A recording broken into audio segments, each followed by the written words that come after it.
Welcome to the Franciska Show podcast on JewishCoffeehouse.com, the show where I give a voice to Jewish issues, topics, and people. I'm Franciska, your host. Let's get started. Welcome back to the Franciska Show. Today with us, we have Dr. Aviva Goldstein, living in Israel, who specializes in gap year students in Israel. And I'm so excited to have you on the show. Welcome. Thank you so much for having me. I'm so happy to be here. This interview was first inspired by one of our listeners. We had a discussion on the discussion group on WhatsApp, and we had toxic positivity. We had so many different things that came up. Your name was mentioned. Maybe we should interview Dr. Aviva. And then when I reached out to you, you said, well, we could go a lot deeper than just toxic positivity.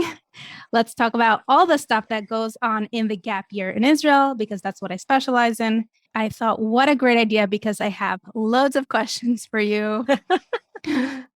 In a few words, can you just introduce yourself and let everyone know what your background is? Sure. Awesome. So I actually come from the world of education. I started as a teacher and I really loved it and I was really passionate about it, but I always found that I was drawn to like the whole child part of education, whether it was a child or a high schooler. Like I was very drawn to the psychology side of education, of development, of cognition and emotions and all that stuff. Several degrees, an undergrad, a master's, a doctorate, fast forward a million years. We moved to Israel like 11 years ago, something like that. And when I came, I was almost done with my doctorate. And I remember feeling like totally inside out, upside down professionally. I knew in my soul, this is where I wanted to be. I knew this is where I wanted my children to grow up. But professionally, I had no idea what I was going to do because I had always been in the world of North American Jewish education. I had the safety of being under the umbrella of a school and the haskama of some, administrator saying like, yeah, she's good. And I had no idea what to do because the school system here is definitely not better or worse. It's just fundamentally different.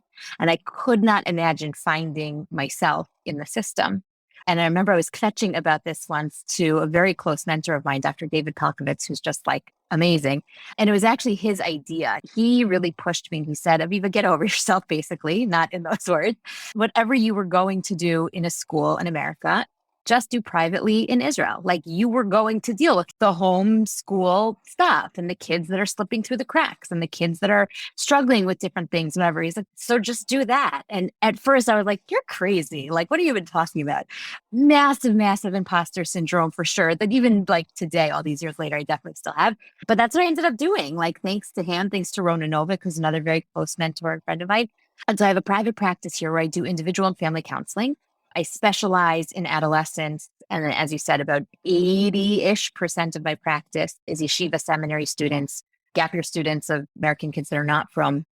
And I also work with, local Israeli kids, Israeli families, Israeli parents, Anglo families. I think I hit the jackpot. I think I have the best job on the face of the earth. I love what I do. I feel very, very lucky. And I feel very, very humbled is like so overused at this point, but I really do feel humbled that like people just trust me with their stuff all day, every day. I look at that as like a really sacred responsibility that I take very seriously. And I love it. And on the side, I do some teaching. I teach in a bunch of the programs here, the gap year programs here. I work with American schools. Before COVID, I was traveling to schools in the States. I'm hoping that this year we'll go back to that. Can you tell us the demographics that you work with? Do you have clients or patients from all over the Jewish from spectrum? Or do you have extra knowledge in one particular sect? Look, anybody who's coming to Israel for the year is automatically in a certain place, meaning they have some sort of Jewish identity, wherever they fall on the observance or affiliation spectrum. But I definitely work with like totally not from at all.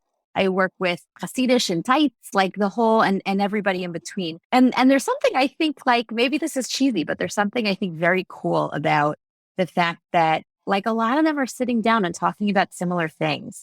And it's kind of like, yeah, you went to this kind of high school and yeah, you're thinking about this in your future, but like the struggle that you're trying to digest right now is really similar to somebody that on the surface doesn't look like you at all. But there's like a lot of, I don't know, stage like similarity. and universality and I don't know, like a shared humanity kind of thing, which I think is really cool. I think therapists share that all in common in a way. It could be. Yeah, definitely Everyone's could be. human and they come and they talk about those same problems. And we all have stuff. That's like my tagline. Like if I can make a bumper sticker and put it on every car across the earth, it would just say like, everyone's got stuff. Like your stuff might be heavier than mine. My stuff might be sillier than yours, but like we've all got stuff.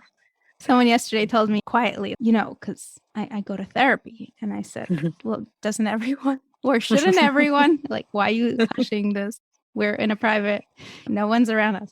If you had to classify the unique challenges that Jewish gap year adolescents, students have when they arrive in Israel, what would they be? Obviously, I'm going to like cast a really wide net and there are exceptions to every rule. And this is definitely not empirical. Like it's totally anecdotal. But one of the things that I see a lot is sort of they come as kids and the assumption is that they're going to leave as adults.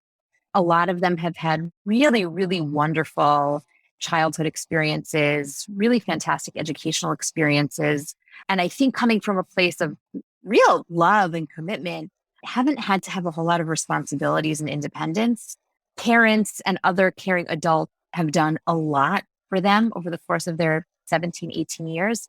And a lot of them come and are like, I can't do anything for myself. Like, I don't know how to do anything. And so like the most common one is you'll have somebody here in Jerusalem calling their mom or their dad in America to make a doctor's appointment for them here in Israel. On the start, you're kind of like, okay, that's crazy. Like, grow up, right?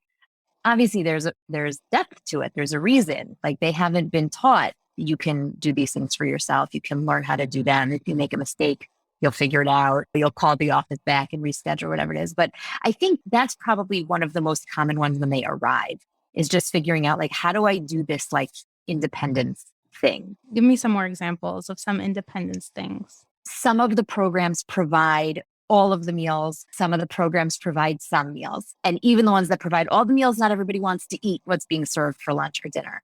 There are a lot of students that have no idea how to make themselves dinner.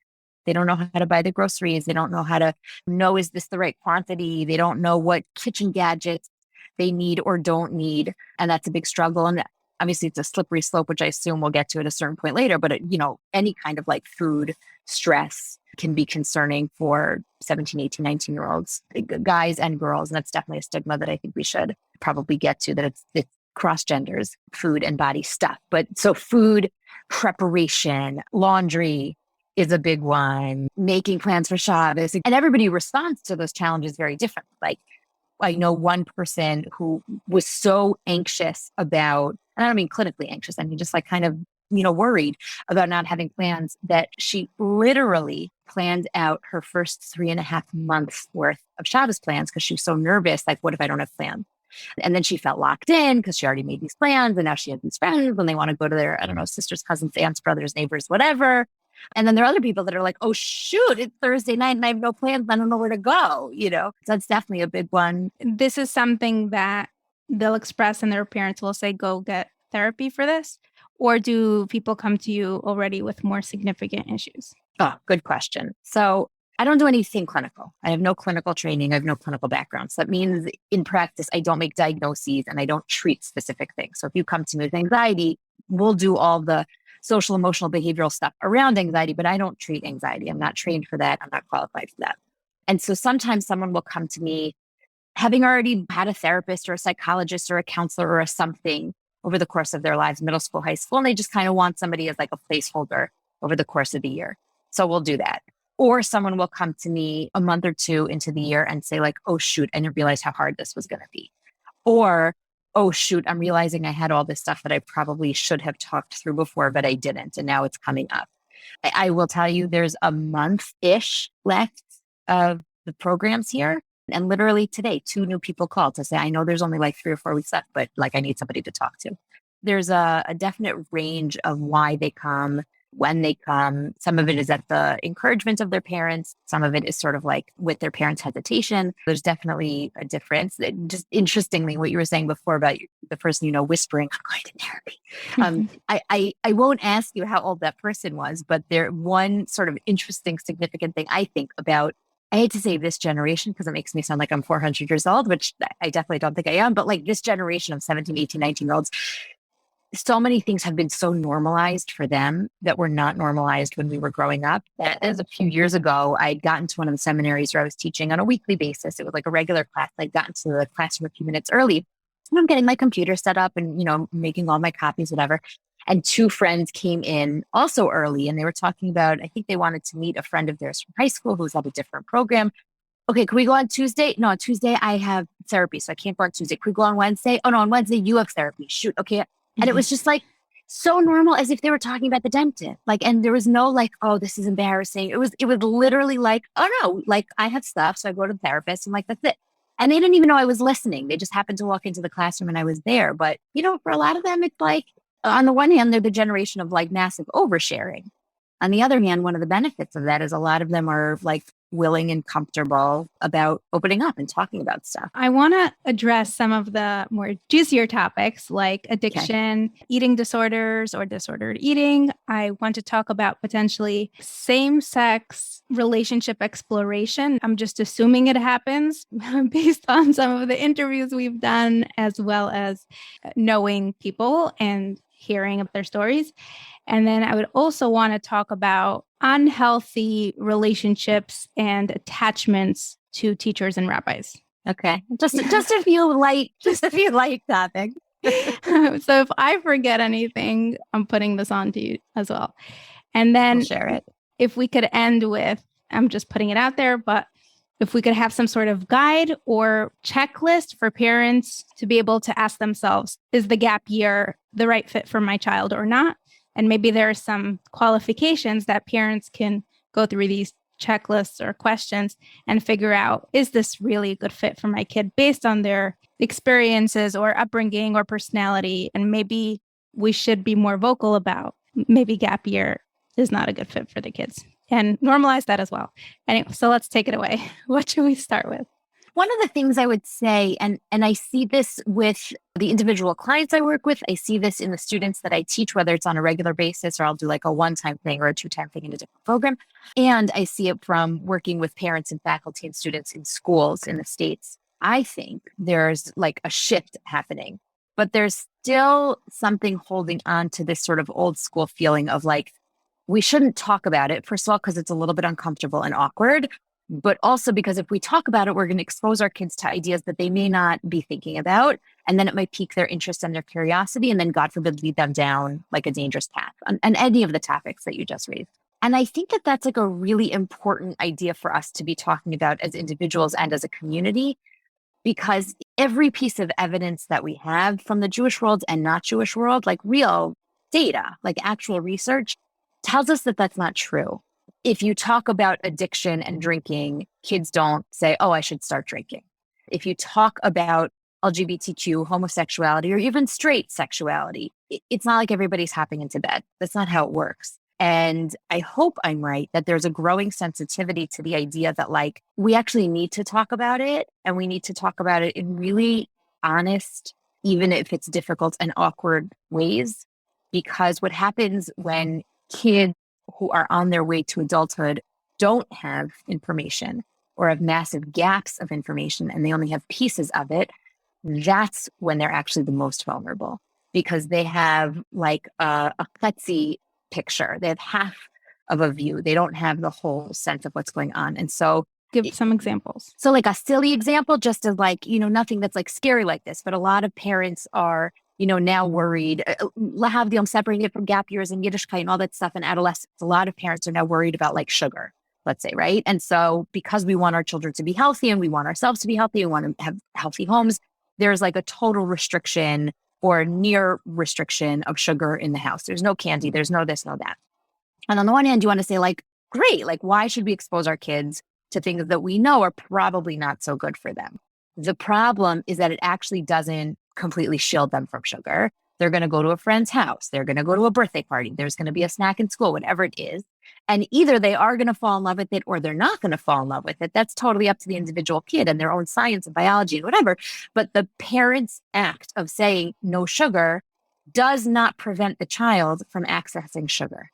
And so lahavzil, but I think it's sort of an innocuous example to talk about addiction and drugs and smoking and sex and alcohol and all these different things, because by just not acknowledging it, we are actually not protecting our kids from it. If anything, we're putting them more at risk. So when someone comes to you, where are they holding usually? Is it like, so I got drunk and blocked out and this happened? Or is it like, oh, I'm thinking about this.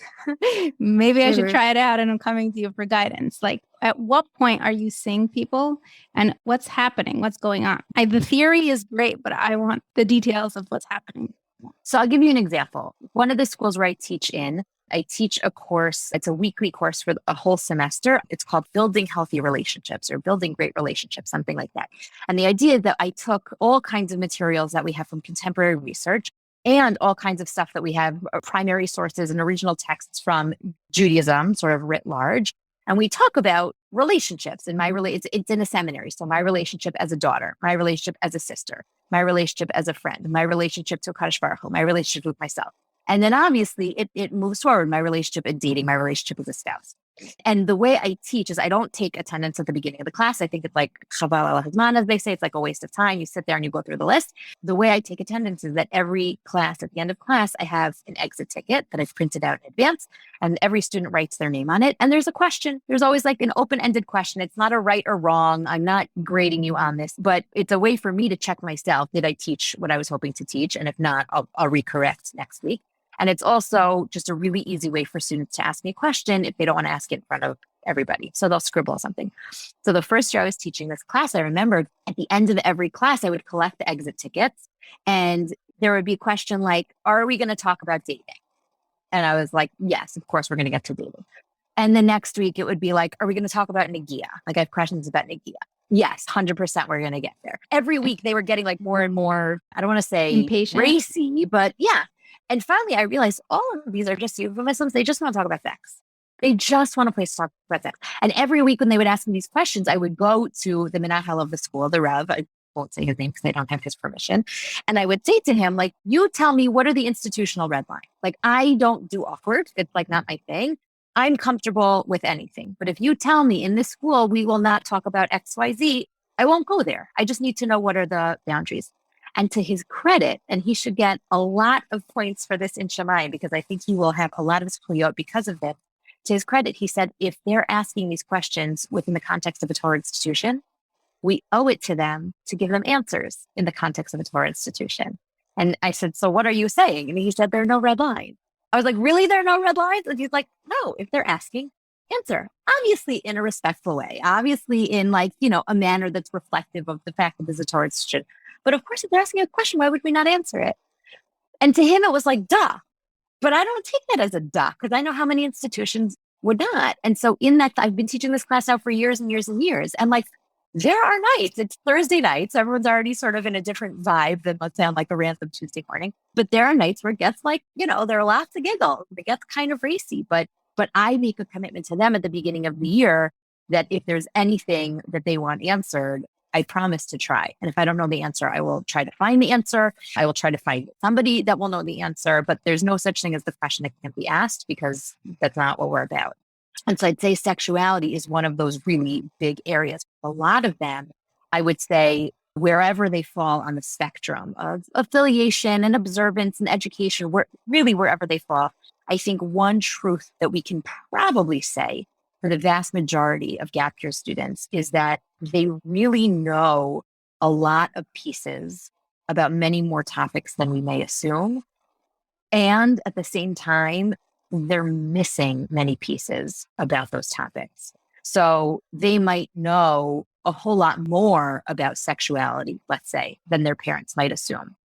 But there are also really huge gaping holes in their knowledge about sexuality. And so it's sort of filling in the gaps for them, both like from a contemporary researchy, sciencey perspective to like, what does the Torah say about X, Y, Z, and sort of correcting assumptions and filling in missing pieces. The same thing goes, I think, for drinking.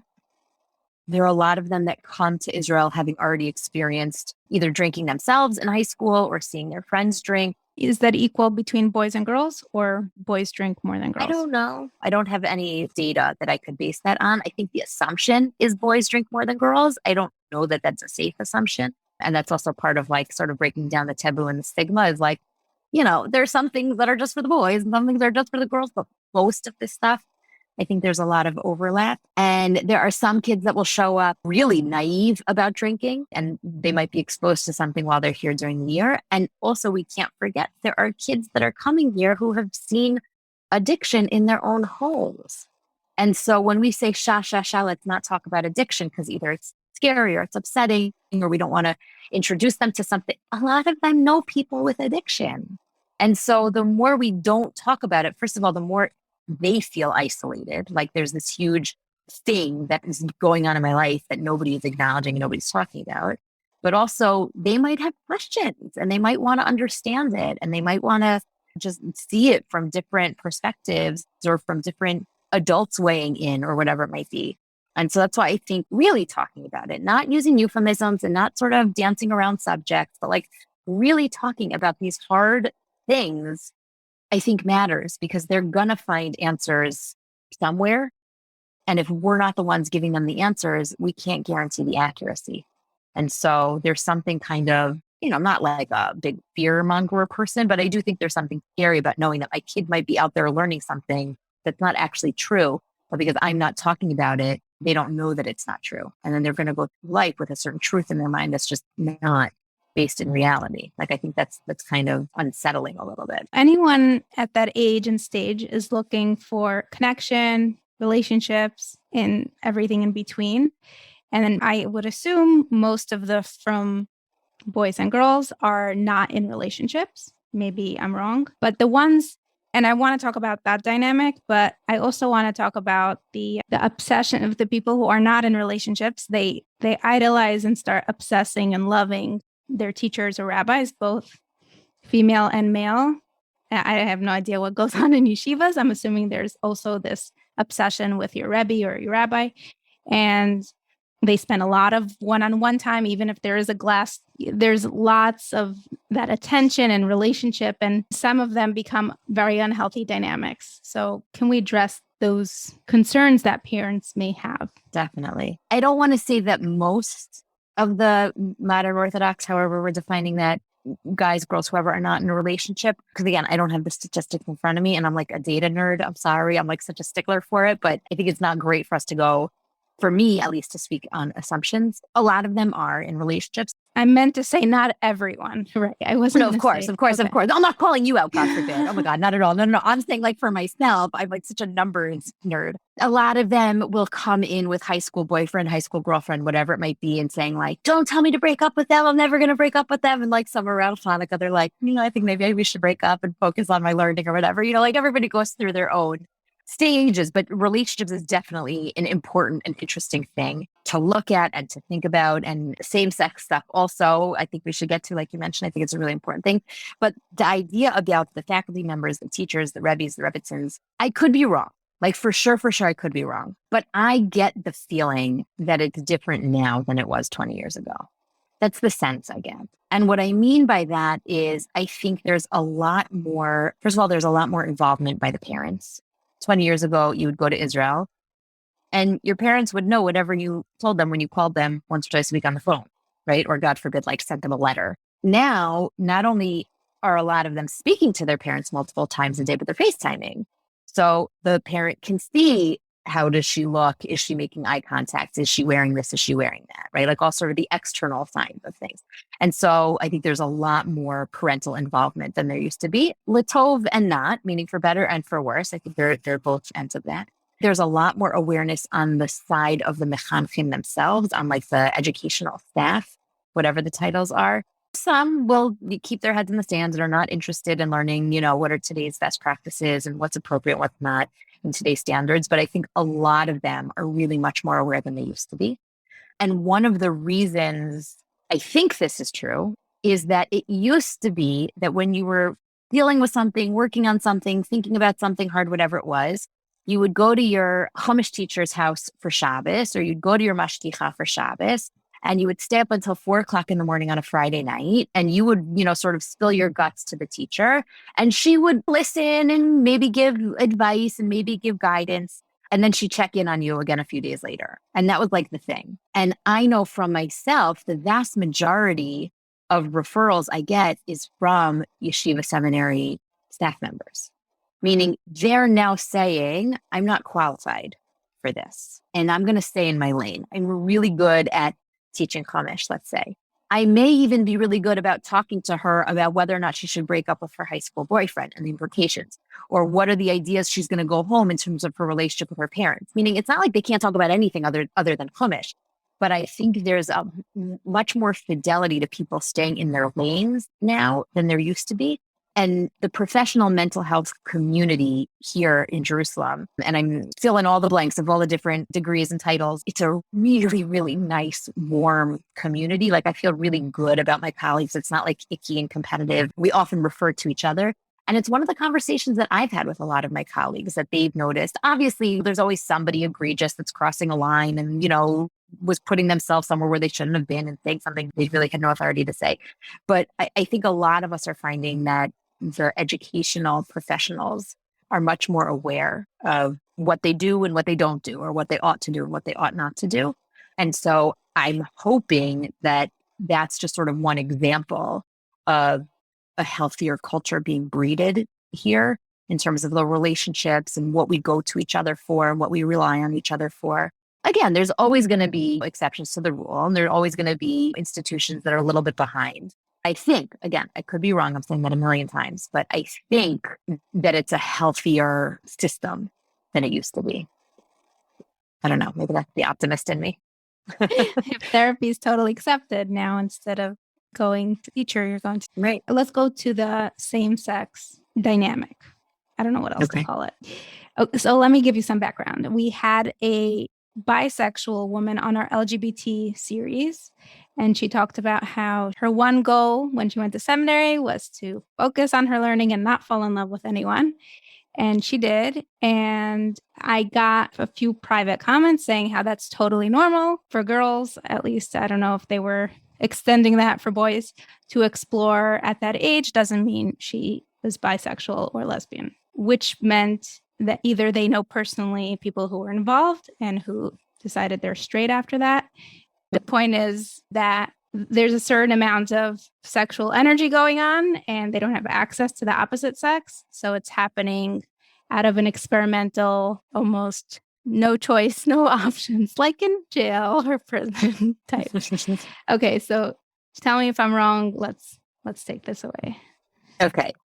Again, because I'm a statistics nerd, we don't have great numbers on this specific population. What we do know is that the numbers that we do have about just the Orthodox population in general are really, really in line with the non-Orthodox or non-Jewish population. Meaning, it's not like, oh, I'm from, so I can't be gay. It doesn't work that way. And so there might be a lot of people that are closeted. There might be a lot of people that don't realize that's what's going on. There may be a lot of people that are trying to figure it out. But just because you have a yarmulke and tzitzis, or just because you're wearing a long skirt tights, doesn't dictate what's going on inside you. We just know it doesn't work that way. We also know that this age, 17, 18, 19, 20, is an age of a lot of sexual curiosity and exploration. It's one of the reasons why there are a lot of sources in Gemara, Mishnah, all different kinds of places to talk about that being when people would get married, sort of like matches up with like both nurture and nature.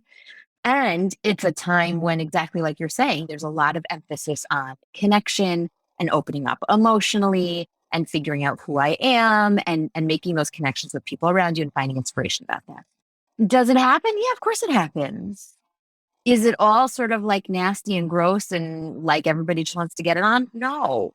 Like the vast majority of at least the ones I know about and the ones I know about from other people are like just as emotionally driven as, the cutesy pie boy and girl that, are walking through the Rova not holding hands and they want to go get a nice coffee together.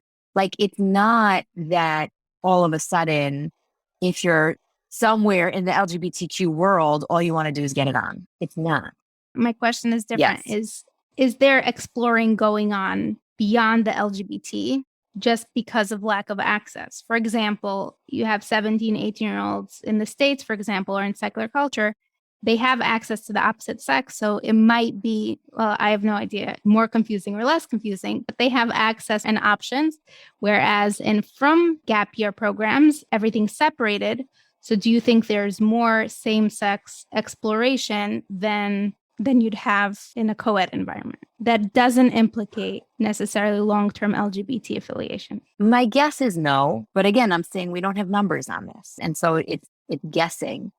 I have not, and my kids call me the secret keeper of Jerusalem or the secret keeper of Kosovo. Like I know everybody's secrets, right? Or at least that's why we're shares their secrets with me, right? I have not had anybody tell me that there's like this phenomenon going on, or that, oh, go to that school because that's where you're going to have this, and then everybody pretend like it never happened. Like, is it possible it's happening and nobody's telling me? For sure. Is it possible that it's happening and other professionals know about it and I don't? For sure. I have not. Is it possible that there's some exploration happening? For sure. Is it possible that exploration would be happening even if they were at NYU? Yeah. Meaning even if they were at a co-ed a secular institution. I don't get the sense that there's anything rampant like that going on. Again, I could be wrong. I could be wrong. 100%. I just don't get the feeling that that's what's going on.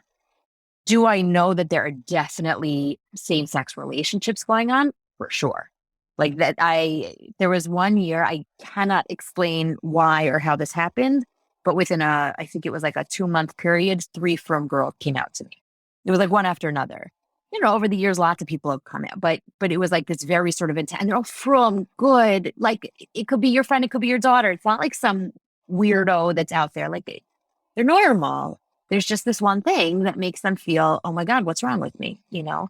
And of course, there's all kinds of implications, because if they're frum and they know they're gay, so what do they do about sneas? What do they do about nagia? What do they do about having roommates? Meaning, very often there's an assumption that, like, let's say I'm a woman and I have a gay roommate, so like, oh gosh, I should watch myself. She's gonna like jump me. That's not what happens. Like almost ever. Usually the concern is on the behalf of the gay person saying, I don't want to make her feel uncomfortable. And if I'm frum, what am I supposed to do about like walking around in a towel? Like we would think, oh, it's different in front of girls than guys. That's why we don't have guy roommates. But if you're gay and you're frum and you think about these things, so the questions that come on the same side of the mechitza, what if this distracts me? Meaning a lot of them are like very wholesome, in some ways innocent, thoughtful questions. It's not so much about sort of like, the down and dirty stuff. It's more about like, how do I figure out how to navigate from life knowing this thing about me? And then do relationships happen? For sure. They're definitely happening. Are there support groups for them? Yeah. Do they have meetups? Yeah. Are they here in Israel? Yeah. Are they at YU? Yeah. Are they in Turo? Yeah. It's definitely there. The question is like, does it matter? If it does, why does it matter? What does anybody want to do about it or not do about it? Like those are the questions. I don't think it's a question of, is it happening? Are there any indicators of someone pre-gap year to show signs or red flags for a parent that maybe they should hold off for the gap year or eliminate it as an option completely for the safety of their kid? It's a really hard question to answer, because let's say you have a kid who really, really needs structure. So when you go to Israel for the year, there's definitely much less structure than there was in high school. And even if you have a curfew, it's not the same as having a parent making sure that you're home. And if they tell you to go to class, it's not the same thing as, being graded in high school. Like there's definitely less structure. So if you have a kid who doesn't do well without structure, do you send them to Israel or do you not? And I don't know how to give an answer on a general basis, because sometimes what that kid needs is actually to be thrown into the deep end of less structure and figure out, whoa, like how do I find my bearings? And it might be really hard and it might be an uphill battle, but that time they get to Pesach or Shavuos, the parents are like, oh my God, I don't even recognize this kid. Like he's doing so well. He figured it out. And then this other kids in the same circumstance might be just like totally drowning. So I don't think it's fair for me to give any kind of like generalized answer. I think you need to know your kid. I think you need to ask the school very serious questions about things like structure and supervision. Are there protocols if you're concerned about something, like to refer to, what we were talking about before, if there's like something that just rubs you the wrong way as a parent, what's the protocol in the school? If this is a kid who has struggled with independence before, and I don't mean to throw the parents under the bus, but I would say if you as the parent are having more of a hard time with your kid being independent than your kid is, then maybe the red flag is about the parent and not about the kid. Meaning there are a lot of parents that really, really, really struggle with that transition of like post 12th grade and whatever happens next. And sometimes it's the kid, but sometimes it's the kid responding to the parenting. And like, we actually don't want to hold on to our, I mean, we do. Of course, we want to hold on to our kids forever, but it's not good for them. What are some of the negative aspects to having that FaceTime access to parents?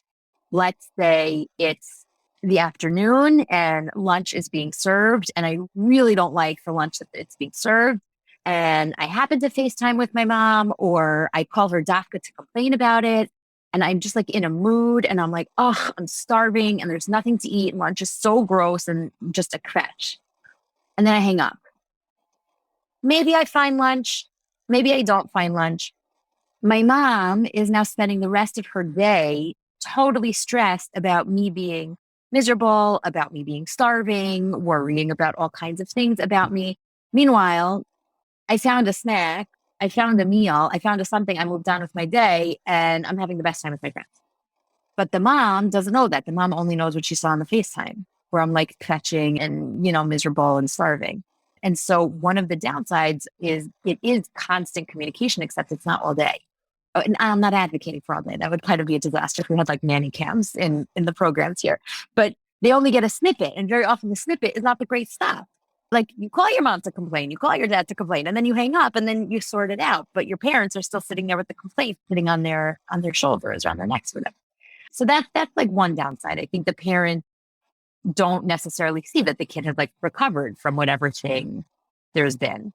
I think there's also a tendency to be, as parents, especially with our kids 6,000 miles away, we want to like take care of them and we want to make things easier for them and we want to fix things for them. So if something's going wrong, I don't know, something happened in, I don't know, my daughter's, shower is broken and it hasn't been fixed for a day and a half. So I might call the administration and say like, what the heck is going on? Why can't you fix my daughter's shower? That's gross. She can't be without a shower for 2 days. But then they might be responding to the mom and then the kid never learns to advocate for themselves. So if my mom doesn't know that my shower hasn't been working for 2 days, I have to be the one to go find the madricha or the aim bayit or whoever is in charge of those things. And I have to figure out how to navigate advocating for myself. But very often, if my mom knows I have 6 classes to run to and I'm running late and this, that, and the other thing, she'll say, don't worry about it. I'll call them. I'll take care of it. Again, it comes from a place of total love, but it's robbing the kid of the opportunity to flex that muscle and to learn the skill of advocating for themselves. So that's like another, like 20 years ago when there weren't all these, your kid's shower broke, your kid's shower didn't break, you had no idea. And if it did break and they wanted to fix it, the kid had to figure out how to get it fixed. So those are some of the downsides, I think. I was just gonna say one more thing, which is just like there's a lot of emphasis on like the visible and the external. And so, there is a lot of experimentation going on when they're here for the year. They're actually developmentally supposed to be experimenting. It's part of the growing up process. It's literally called individuation because they're figuring out who they are individually, separate and apart from their parents. Not to, God forbid, completely isolate from their parents, but they have to figure out who they are, right? Like as their own individuals. So there's a lot of experimenting. I'm going to do my hair this way. I'm going to do my hair that way. I'm going to wear my sleeves this long. I'm going to wear my sleeves this short. I'm going to only wear a white button down. I'm going to wear a blue polo, whatever it might be. And if the parents see that in FaceTime and they comment on it, you don't know where that comment is going to sit with the kid. Maybe it's just a coincidence that that's the shirt they were wearing today. Maybe it's not a coincidence and they're experimenting and they're seeing what works for them and they're finding their way.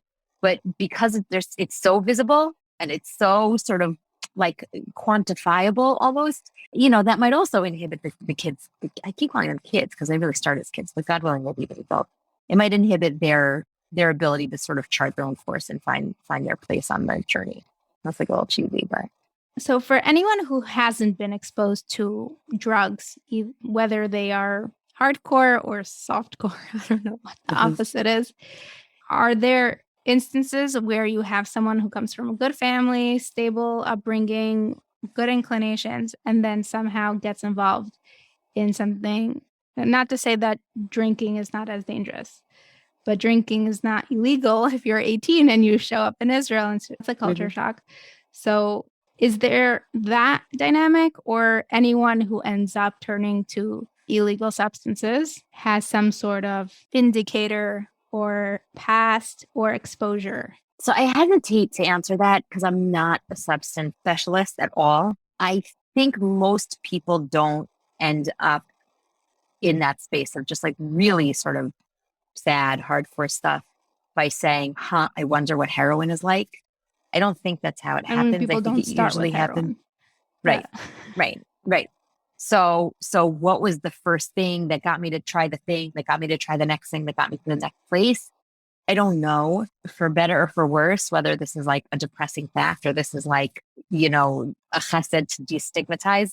We all know really, really great families that have somebody that's struggling with something. It's like no longer a surprise, or no longer should be a surprise. To clarify, the question wasn't if they come from a good family. Maybe I said good family, but I meant their personal life was stable until then. Yeah. No, I don't know. I don't know how to answer that. Like there's a lot of stuff going on inside a person that we don't know. That's the question. Yeah. Good kids sometimes experiment, and good kids sometimes don't. And good kids sometimes give into peer pressure, and good kids sometimes don't. And everyone's a good kid. It's sort of like I'm sort of like cheating with that answer, right? But you totally are. Again, I would feel like a phony if I gave you an absolute. Like right. I would be lying, Any closing remarks or messages out there for parents or perhaps adults who have had complicated experiences with their gap year and they're projecting that onto their kids, or nervous to project that onto their kids? We know times have changed. What ideas do you have and thoughts to share with them? Here's one of the things that I think is as close to universal as we're going to get. And I think this applies to adolescents. And I think this applies to, quote unquote, real grownups.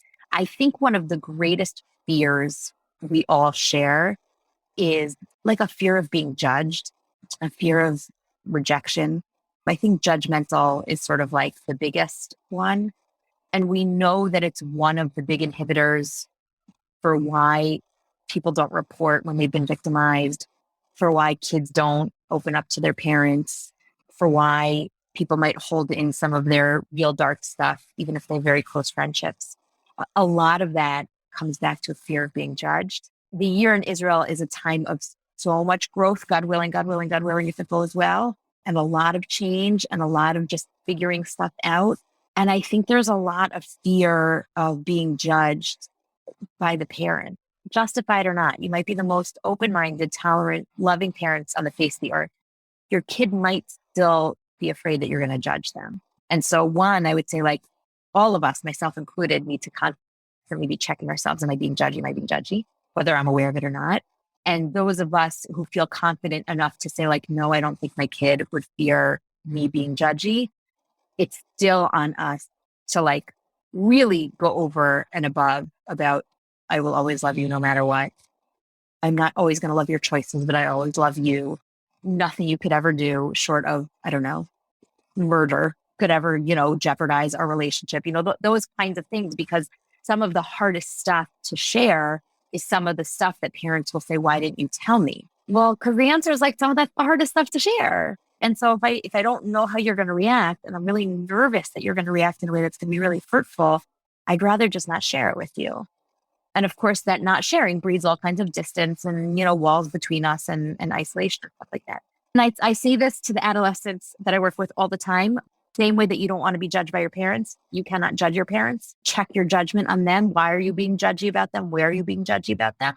It's definitely both ways. But as the parents, I think it's important to know that I think that's one of the greatest fears that a lot of the kids / budding emerging adults have, is as they're trying to figure themselves out, not being made to feel foolish about it. Whatever it is, whether it's what they're wearing or where they're davening or who they're dating or whatever it might be. What about the religious component, the brainwashing or your kid is going to come home and say nothing you do is right or kosher, unfortunately, when it happens the other way around. Here's where I can speak to some data. There's actually some really interesting research on that. There's like research on the phenomenon of flipping out and trying to understand like, why does it happen and how does it happen and all that stuff. And there's some really interesting variables that they were able to isolate. Like, why do kids not flip out in high school, but they flip out in Israel, right? Like you're exposed to great teachers, you're exposed to great educational material. And some of it is when you're in high school, you have all kinds of other pressures. There's no such thing as learning lishma. It's almost always for the sake of a grade or a point or a something. Whereas you come to Israel and it's really just learning to satisfy your curiosity and your thirst and whatever. It's a fundamentally different type of learning.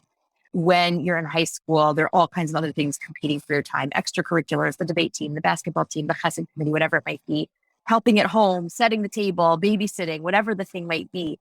Whereas when you come to Israel for the year, this is your job. Like your job is learn and figure yourself out all day, every day. And so it's a much more immersive environment. There's all kinds of stuff about faculty. There's all kinds of different variables that they figured out. So one of the things to think about as parents is like, it's not that they're being brainwashed. It's that, well, some of them might be. I can't speak to everybody, right? But the vast majority of them are not being brainwashed like they're a bunch of zombies. The vast majority of them are just experiencing a fundamentally different educational, emotional, intellectual, spiritual experience in a fundamentally different environment. And that has a different impact. Like if you try to meditate, if you're like a meditating person, you try to meditate in your kitchen while all your kids are eating breakfast, or you go out to the beach at 6 o'clock in the morning when no one's there and you meditate there, you know it's a fundamentally different experience.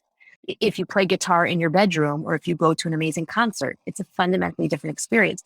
And so I think rather than accusing schools of brainwashing, I think one thing is to understand why it's happening, to have a curiosity about it. If your kid comes home and says, you know, I used to do this, but now I'm doing that, instead of rolling your eyes and saying like, you know, you're totally brainwashed, say, oh, how did you come to that conclusion? Like, where did you learn that? Like, can we learn that safer together? Which teacher told you? Just a curiosity. And then it becomes much less accusatory. And there's that judgment piece. And maybe the kid ultimately will change their mind and do what you do. Maybe they won't, but it will be in a much nicer, sort of less antagonistic way. And again, to their credit, a lot of the schools, not all of them, and some of them are better than others, but a lot of the schools put, and this is one of the changes, I think, a large emphasis on you are not your parents' Rebbe. Like, do not paskin for your parents. Whatever they're doing in their kitchen, it's their kitchen. It's none of your business. Whatever your father is wearing or your mother is wearing or whoever, it's none of your business. Not all the schools teach that, and some of them do it better than others. But I also think that's an important part of it. It's part of the educational process of you don't want to be judged by your parents, so don't judge your parents. You don't want them criticizing your religious decisions, so how dare you criticize theirs? And that's part of growing up and maturity, and that's what we want 17, 18, 19-year-olds to be doing. We want them to be thoughtful adults. So I think that's also an important part of it. This was so enlightening and fun. I'm so happy. I could talk about this for hours. Thank you so much, Dr. Aviva, for coming on. If anyone wants to reach out to you, how can they find you? I'm not on all of the things, but I'm on some of the things. I'm on Facebook and Instagram, both as Dr. Aviva Goldstein. My website is avivagoldstein.com. So you can message me on there. And my email address is dravivagoldstein@gmail.com. Those are the best ways to reach me. Awesome. Thank you so much for doing this. My pleasure. Thank you. Thank you so much for listening until the end. Please make sure to follow the show, rate, review it, share it with your friends and family. And of course, join the WhatsApp group. You can message me to get added. Check out the other episodes on jewishcoffeehouse.com. And I'm Franciska. I help you with your podcast. So make sure to reach out if that's something you're looking to start. Have a great week.